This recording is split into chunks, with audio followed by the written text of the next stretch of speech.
Shalom saudara, selamat sore. Bapak Supriyonggo sudah bersama dengan kita untuk memasuki acara renungan senja yang ketiga dalam minggu ini. Masih tetap saudaraku bersama dengan saya Pendeta Deborah Dumasi. Hari ini judul daripada renja kita, pokok bahasan kita adalah bangun dan bangkit. Wah, ini saudaraku, kalau bicara bangun dan bangkit ini, energi kita harus semakin menggelora. Saya bacakan dulu firman Tuhan dari Efesus pasal 5 ayat 14. Efesus pasal 5 ayat 14 berbunyi demikian. Itulah sebabnya dikatakan, bangunlah hai kamu yang tidur, dan bangkitlah dari antara orang mati, dan Kristus akan bercahaya atas kamu. Saya ulang sekali lagi. Itulah sebabnya dikatakan, bangunlah hai kamu yang tidur, dan bangkitlah dari antara orang mati, dan Kristus akan bercahaya atas kamu. Saya sedikit bingung Pak memahami ini. Tapi kemarin Bapak bisa dengan jelas menyampaikannya. Tapi mungkin ini perlu diulang-ulang supaya jemaat lebih memahami. Maksudnya apa ini bangun dan bangkit ini Pak? Nah, seringkali terjadi, nggak sering, kadang-kadang terjadi pertentangan antara mungkin hamba Tuhan atau orang Kristen.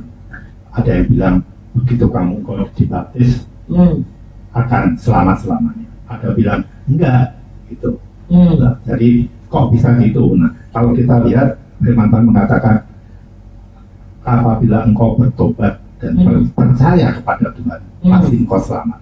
Nah, kalau kita memang setelah dibaptis kita percaya terus pada Tuhan, pasti itu akan selamat.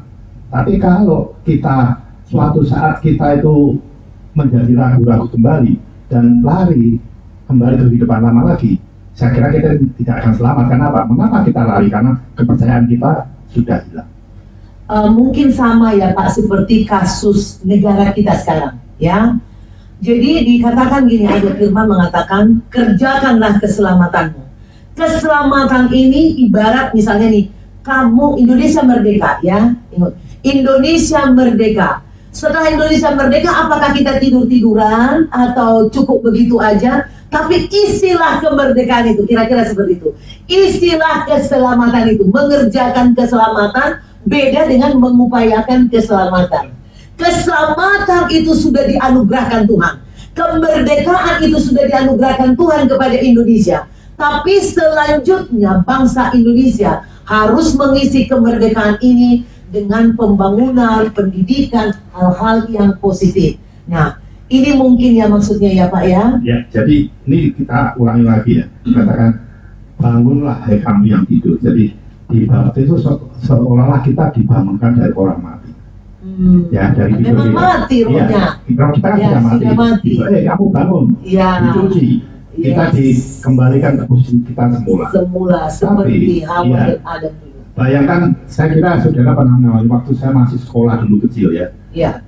Waktu malam nggak tidur kan capek, pagi-pagi dibangunin orang tua saya, bangun sekolah. Sudah jam 7.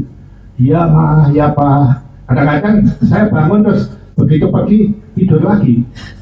Ya, bangun sudah. Tapi karena melihat saudara saya masih tidur, wah kok ya naik tidur lagi, lupa kita. Ibu-ibu biasanya yang menghadapi ini terhadap anak-anaknya yang sekolah. Betul. Ya sekarang ini. Bahkan saya lihat teman saya tuh anaknya dia begitu bangun langsung dimasukin ke batu gitu, karena kalau enggak dia tidur lagi. Nah seperti tadi, kita sudah dibaptis seperti orang sudah dibangunkan dari orang mati.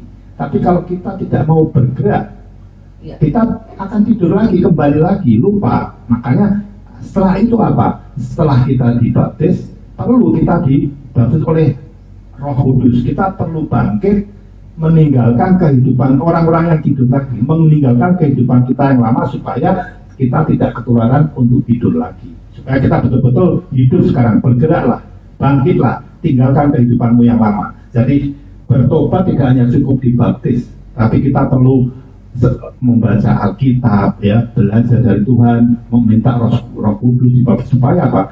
Kita bangkit dan tidak kembali lagi ke kehidupan yang lama. Itu makanya Pak Supriyonggo bilang kemarin di 2 Korintus 5 ayat 17, dia bilang, jadi siapa yang ada di dalam Kristus, ia adalah ciptaan baru. Yang lama sudah berlalu. Nah, yang lama sudah berlalu kalau memang kita tadinya hidup kita tukang gosip, perokok, pemabuk, malas, rakus, apalagi suka zina. Nah, itu hidup yang lama, ya. Kalau kita sudah ciptaan baru, ya sesungguhnya yang baru sudah datang. Yang baru ini berarti kita bangkit, kita mulai melihat kepada firman Tuhan, apa yang Tuhan mau. Nah, jadi kita harus mengisi tadi, ya, mengisi kemerdekaan, mengisi keselamatan itu. Kita tidak boleh berdiam diri. Nah, maka mungkin Bapak Supriyonggo bisa lebih lagi menjelaskan lebih dalam. Silakan, Pak. Nah, tadi ibunya belum selesai. Bangun, bangkit, setelah itu apa? Tuhan Yesus berkata, ya, bangun, bangkitlah, pikul salibmu dan ikutlah aku. Oke, pikul salib dan ikutlah aku. Ya. Ada beban, tapi tidak berat. Ya. Ada tanggung jawab, ada kewajiban dari orang yang sudah lahir baru. Nah, bagaimana kita bisa mengikut salib kita yang kelihatannya begitu berat, ya? Kalau kita melihat Yesus mengikut salib sampai hampir jatuh, kok bisa? Kita lihat di Kolose 3 ayat 1. Alkitab mengatakan dijatuh berkali-kali. Iya, makanya begitu berat. Maka kok katanya sudah dipikul oleh Yesus. Mengapa saya harus memikul lagi, kan gitu?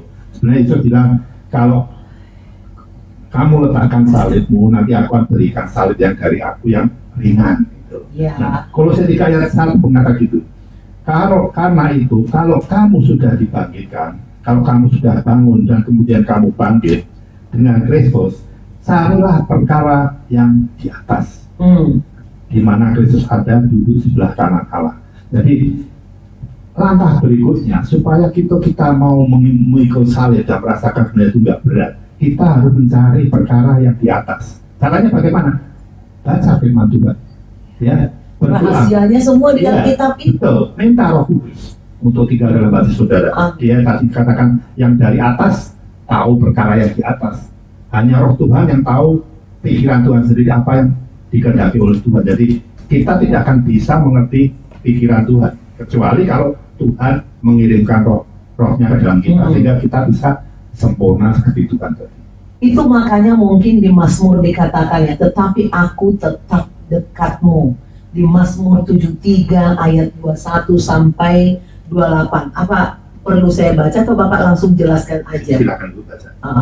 Mazmur 73 ayat 21 sampai 28. Saya bacakan, ya, saudaraku, ya. Ketika hatiku merasa pahit dan buah pinggangku menusuk-nusuk rasanya, aku dungu dan tidak mengerti. Seperti hewan aku di dekatmu. Tetapi aku tetap di dekatmu, engkau memegang tangan kananku. Dengan nasihatmu, engkau menuntun aku, dan kemudian engkau mengangkat aku ke dalam kemuliaan. Siapa gerangan ada padaku di sorga selain engkau? Selain engkau tidak ada yang kuingini di bumi. Sekalipun dagingku dan hatiku habis lenyap, gunung batuku dan bagianku tetaplah Tuhan selama-lamanya. Sebab sesungguhnya siapa yang jauh daripadamu akan binasa. Kau binasakan semua orang yang berzina dengan meninggalkan engkau. Tetapi aku suka dekat kepada Tuhan. Aku menaruh tempat perlindunganku pada Tuhan Elohim, supaya dapat menceritakan segala pekerjaannya. Jadi tetapi aku tetap di dekatmu. Gimana, Pak? Ya, seorang hamba Tuhan, Pak Yusuf sering ngomong, kalau Anda mau mengalami keajaiban, tahu keajaiban, alami sendiri. Seringkali kita takut, kan? Kita misalkan kita memberikan perpuluhan bukan karena bersyukur, tapi mengharapkan kita mendapat berlipat ganda, 100 kali lipat. Kita ingin ikut-ikut Tuhan, tapi mengharapkan kita menjadi kepala, menjadi orang yang kaya, menjadi orang yang kepala memimpin. Sebetulnya Tuhan bilang itu apa? Menjadi kepala untuk mengikut Tuhan, mengajak yang lain untuk mengikut Tuhan. Karena seperti Daud tadi bilang pemazmur, kalau kita tahu siapa Tuhan, kita akan hanya mencari Tuhan. Karena di dalam Tuhan bilang hidup kita akan sama, tidak begitu kita percaya jalan kita menjadi rata ya, tidak ada masalah, kita tetap. Tapi Tuhan bilang tadi akan menggandeng kita akan bersama-sama Tuhan dan melihat keajaiban demi keajaiban. Semakin buruk jalan kita, semakin besar badai yang menerjang kita, semakin kita melihat kemuliaan Tuhan. Di situ kita boleh percaya dan menjadi saksi yang benar. Ada juga Bapak sampaikan kemarin itu seperti semacam kiasan masakan tanpa garam, ya, menabur benih Roh Kudus. Di Lukas 1 ayat 35 saya bacakan, jawab malaikat itu kepadanya, Roh Kudus akan turun ke atasmu, dan kuasa Tuhan yang Maha Tinggi akan menaungi engkau. Sebab itu anak yang kau lahirkan itu akan disebut kudus. Ini maksudnya apa, Pak? Masakan tanpa garam menabur benih Roh Kudus. Nah, seperti kalau kita makan masakan yang katakan itu pun daging wagyu, mungkin lobster, kalau tanpa garam enak nggak? Oh, nggak enak. Walaupun kita kan itu diberi kekayaan, diberi kekuasaan, tapi kita nggak pernah menikmatinya. Ada yang kurang. Ya, sorry Pak, kemarin saya tuh kepengen makan kutiau siram di Kelapa Gading. Ada tuh yang terkenal dulu kita dari masih muda, kalau kita habis pelayanan. Wah, udah mau bayangin enaknya. Kok nggak ada garam? Rupanya mereka pikir karena kita sudah tua nih, nanti ini sendiri. Itu nggak ada rasanya, langsung saya kayak blended gitu ya. Seperti itu kali ya rasanya Pak ya. Jadi kalau hidup kita tanpa Roh Kudus, ya seperti hidup tanpa mati ya. Tidak misalkan sukacita yang nggak ada sukacita. Apapun yang mau kita kerjakan kayak terpaksa ya Pak. Maka dunia yang tanpa Roh Kudus penuh omelan, penuh keluh kesah, suka menyalah-nyalahkan orang lain. Kita kerjakan tanpa hati, kita hanya menurut karena saya disuruh. Jadi makanya gampang jemu, gampang bosan, gampang capek. Oh, jadi saudaraku, marilah hidup kita selalu dipenuhi Roh Kudus. Dan terakhir, saya mau sampaikan dan mau tanyakan lagi kepada Bapak Supriyongko tentang di Filipi 3 ayat 8 dikatakan, malahan segala sesuatu kuanggap rugi karena pengenalan akan Kristus Yesus Tuhanku lebih mulia daripada semuanya. Oleh karena dialah aku telah melepaskan semuanya itu dan menganggapnya sampah supaya aku memperoleh Kristus. Ini adalah perkataan Paulus. Tapi saya ingin tanya secara spesifik kepada Bapak Supriyongko.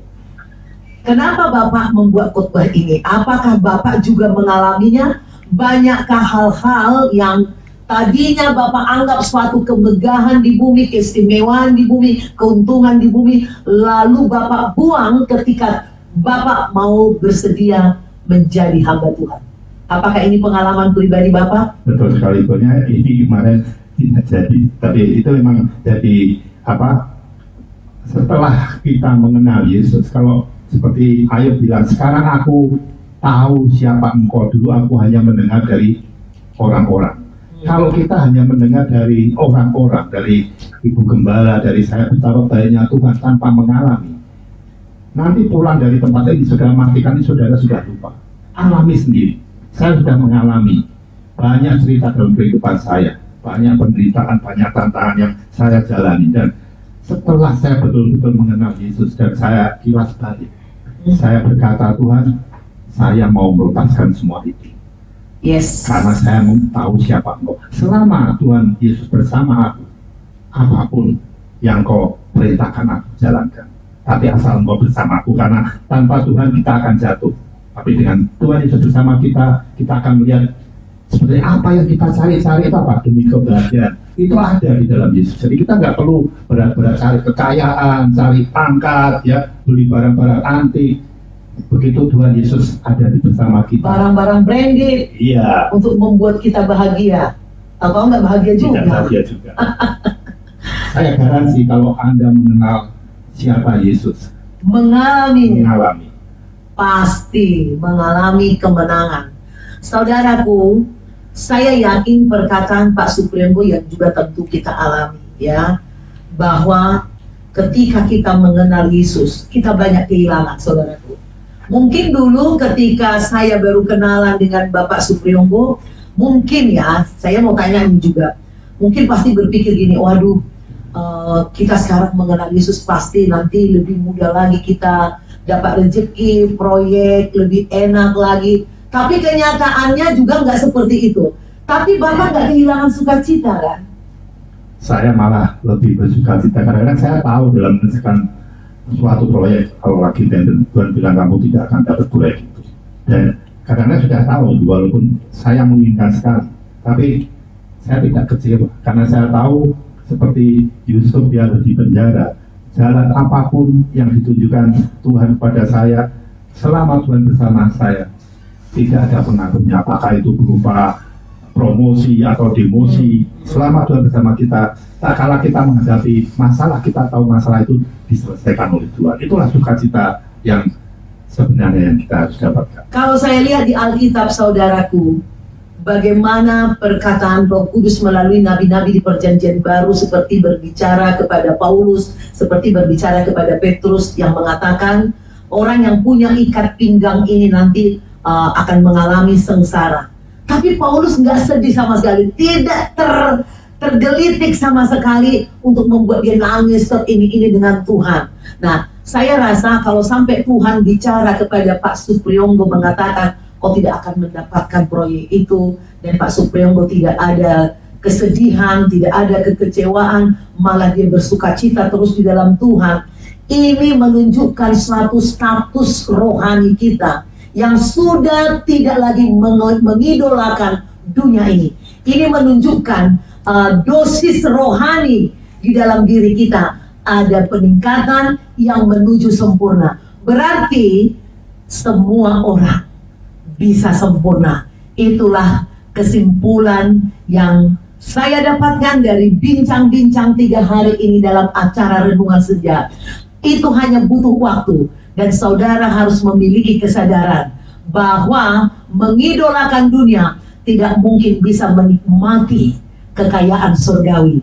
Menikmati surgawi butuh penanggalan akan keinginan daging. Mungkin Bapak Priyono masih bisa tambahkan? Satu aja, caranya hanya satu, percaya apa yang Tuhan katakan benar dan minta Roh Kudus dalam kehidupan saudara. Hanya itu yang bisa membuat kita sempurna. Kalau kita berusaha sendiri, sampai kapanpun kita tidak akan pernah sempurna. Terakhir, di Matius 9 dikatakan, begitu pula anggur yang baru tidak diisikan ke dalam kantong kulit yang tua. Karena jika demikian, kantong itu akan koyak sehingga anggur itu terbuang, dan kantong itu pun hancur.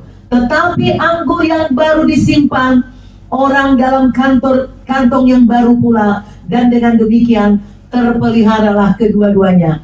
Jika ada di antara saudara yang merasa stres untuk menanggapi firman Tuhan ini, untuk hidup baru, untuk lahir baru, saudaraku, ingat, itu karena kantongmu kantong yang lama. Apa sih kantong yang lama dan kantong yang baru?